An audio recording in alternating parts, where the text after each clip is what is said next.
आज हम एक ऐसी घटना पर बात करने जा रहे हैं जो बेहद दर्दनाक और संवेदनशील है। हम्म। महाराष्ट्र के नासिक जिले के मालेगांव में हुई एक घटना। हम्म। इसने ना सिर्फ एक परिवार को तोड़ा है, बल्कि कह सकते हैं कि पूरे समाज को झकझोर कर रख दिया है। और आज हमारी कोशिश सिर्फ इस घटना की जानकारी दोहराना नहीं होगी। हमारे पास जो नोट्स हैं उनके जरिए हम ये समझने की कोशिश करेंगे कि जब ऐसी कोई त्रासदी होती है तो एक समाज के तौर पर, एक सिस्टम के तौर पर हमारी प्रतिक्रिया क्या होती है। बिल्कुल ये घटना अपने आप में एक आईना है जिसमें हमें कई सच्चाइयां दिखती हैं। सही कहा। हमारे पास इस मामले से जुड़े विस्तृत नोट्स हैं, जिसमें एक 3 साल की बच्ची के साथ हुए हादसे का पूरा ब्यौरा है। तो हमारा मकसद है इस घटना के हर पहलू को समझना। उस शाम असल में क्या हुआ था, पुलिस की जांच किस दिशा में आगे बढ़ी, और समाज का गुस्सा। हाँ, और समाज का गुस्सा किस तरह सामने आया। तो चलिए उस रविवार की शाम पर वापस चलते हैं, जब सब कुछ सामान्य था और फिर अचानक सब बदल गया। ये घटना है मालेगांव तालुका के डोंगराले गांव की। शाम के करीब 6 बजे थे। एक 3 साल की बच्ची वो अपने घर के बाहर खेल रही थी, मतलब एक आम शाम की तरह, जैसा हर रोज होता है। और फिर वो घर नहीं लौटी। परिवार वालों ने उसे आस पड़ोस में खोजना शुरू किया, पर वो कहीं नहीं मिली। यहाँ पर परिवार ने जो किया वो बहुत अहम था। क्या किया उन्होंने? उन्होंने जरा भी वक्त बर्बाद नहीं किया। शाम 7 बजे तक, यानी बच्ची के गायब होने के लगभग 1 घंटे के अंदर ही पुलिस को खबर दे दी गई थी। और ये बहुत जरूरी कदम था। किसी भी बच्चे के लापता होने के मामले में जो शुरुआती कुछ घंटे होते हैं, हाँ, गोल्डन आवर्स जिन्हें कहते हैं। बिल्कुल, वो सबसे ज्यादा कीमती होते हैं। परिवार ने जिस तेजी से पुलिस को सूचित किया, उससे जांच को एक शुरुआती बढ़त मिली। मतलब देरी होने पर सुराग ठंडे पड़ सकते थे। हाँ, अक्सर ऐसे मामलों में देरी होने पर जांच बहुत मुश्किल हो जाती है। उनकी इस फुर्ती ने दिखाया कि उन्हें खतरे का अंदाजा हो गया था। लेकिन उनका ये डर जल्द ही एक भयानक सच्चाई में बदल गया। गांव वालों और परिवार की तलाशी के बाद बच्ची का शव गांव के पास ही मिला। कहाँ पर? एक मोबाइल टावर कंपाउंड की झाड़ियों में, एक ऐसी जगह जो शायद रोज की नजरों से छिपी रहती है। अच्छा, मतलब एक सोची समझी कोशिश की गई थी कि शव आसानी से ना मिले। हाँ, ऐसा ही लगता है। शव मिलने के फौरन बाद उसे पोस्टमार्टम के लिए मालेगांव के सामान्य अस्पताल ले जाया गया। और जो पोस्टमार्टम की शुरुआती रिपोर्ट आई, उसने इस अपराध की क्रूरता को सबके सामने लाकर रख दिया।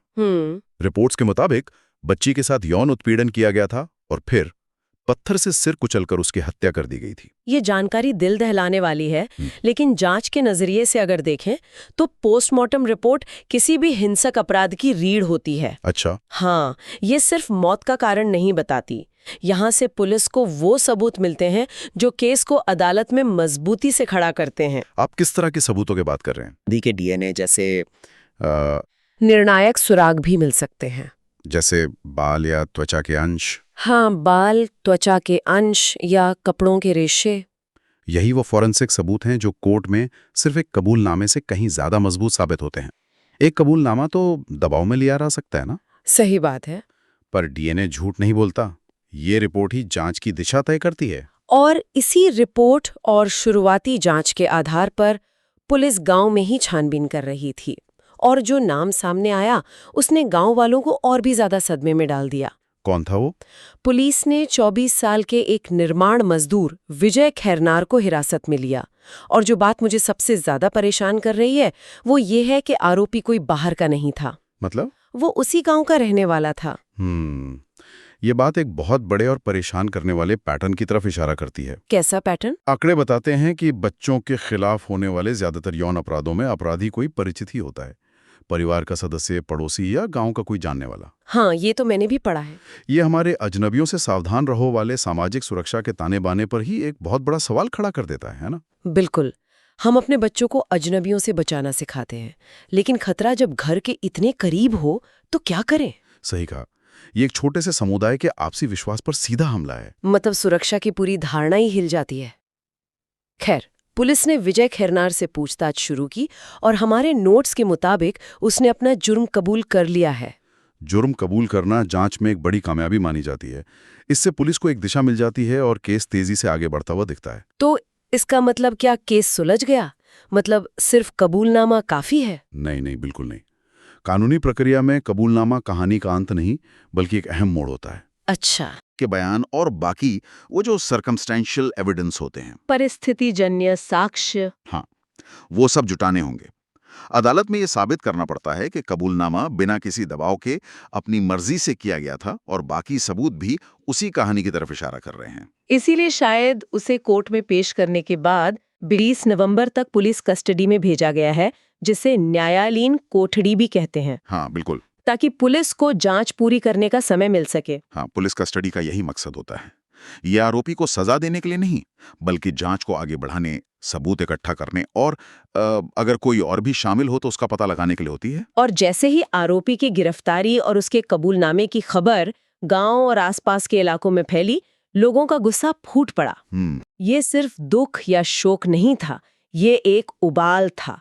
लोगों ने अपना आक्रोश जाहिर करने के लिए कुसुम्बा मालेगांव मार्ग को जाम कर दिया। ये एक स्वाभाविक सामाजिक प्रतिक्रिया है, खासकर जो अपराध इतना जघन्य हो और शिकार एक मासूम बच्चा हो। सही।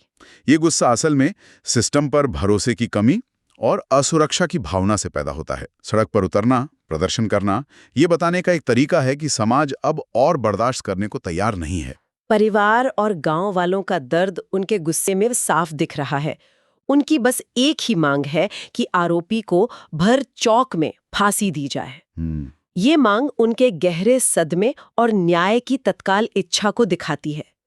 ऐसा लगता है कि उन्हें कानूनी प्रक्रिया पर या तो भरोसा नहीं है या वे उसके लंबे इंतजार के लिए तैयार नहीं हैं। और यहीं पर समाज की भावना और कानून की प्रक्रिया के बीच एक टकराव पैदा होता है। टकराव। हाँ, भर चौक में फांसी जैसी मांगे चरम गुस्से और हताशा से निकलती हैं। ये उस भावना को दिखाती हैं जहां लोग न्याय को तुरंत मिलने वाली सजा के रूप में देखते हैं, लेकिन कानून व्यवस्था को एक स्थापित प्रक्रिया का पालन करना होता है ना? हाँ। जहां हर कदम पर सबूतों की जांच और निष्पक्ष सुनवाई सुनिश्चित की जाती है। इस तरह का सार्वजनिक दबाव न्याय प्रणाली पर बहुत भारी पड़ता है। लेकिन क्या लोगों का ये गुस्सा पूरी तरह से गलत है? क्या सिस्टम की धीमी रफ्तार ही इस तरह के गुस्से को जन्म नहीं देती? नहीं, आपका सवाल बहुत वाजिब है। लोग सालों तक चलने वाले केस देखते हैं जहां अक्सर अपराधी सबूतों के अभाव में छूट जाते हैं, तो उनका ये डर क्या नाजायज है? गुस्सा नाजायज नहीं है, बिल्कुल नहीं। ये सिस्टम की कमियों का ही एक प्रतिबिंब है।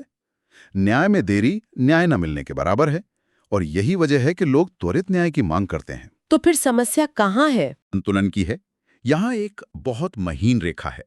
अगर सार्वजनिक दबाव के कारण पुलिस या अदालतें प्रक्रिया का पालन किए बिना जल्दबाजी में फैसला सुना दें, तो एक निर्दोष के सजा पाने का खतरा भी उतना ही बढ़ जाता है।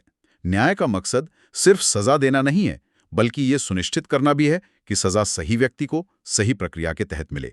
इस बढ़ते गुस्से और दबाव के बीच प्रशासन ने भी मामले की गंभीरता को समझा है।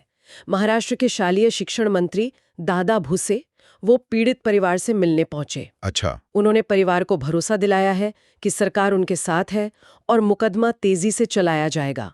उन्होंने ये भी कहा है कि इस केस को फास्ट ट्रैक कोर्ट में ले जाने की पूरी कोशिश की जाएगी। फास्ट ट्रैक कोर्ट का वादा, ऐसे माहौल में ये एक बहुत सोचा समझा कदम होता है। इसके पीछे क्या वजह होती है? इसके दो मुख्य उद्देश्य होते हैं। पहला, ये जनता के गुस्से को शांत करने का एक प्रयास है।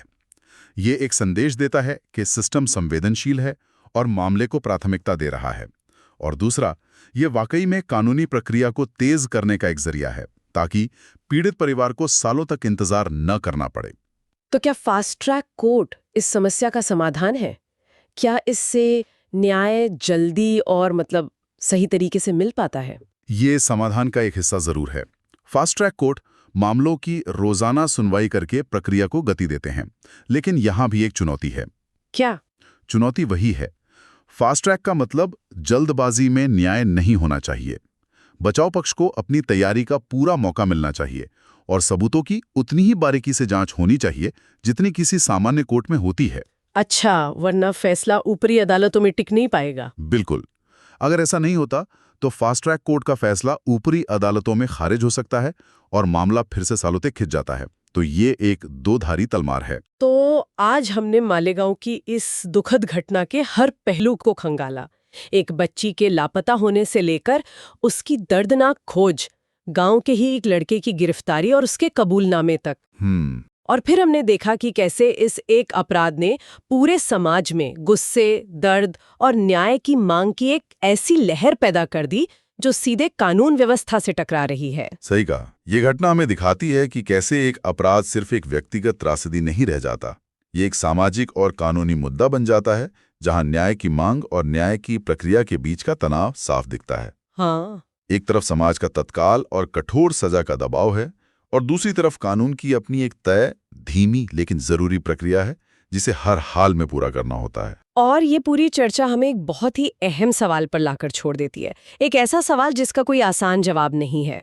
और वो सवाल ये है कि जब किसी जघन्य अपराध पर समाज का गुस्सा न्याय की स्थापित प्रक्रिया से टकराता है, तो फास्ट ट्रैक कोर्ट जैसी व्यवस्था वो त्वरित न्याय देने की उम्मीद और कानूनी प्रक्रिया की निष्पक्षता बनाए रखने की जरूरत के बीच संतुलन कैसे साध सकती है? क्या तेजी से मिला न्याय हमेशा बेहतर न्याय होता है, या न्याय की रफ्तार से ज्यादा जरूरी उसकी निष्पक्षता है? ये एक ऐसा सवाल है जिस पर हम सभी को सोचना होगा।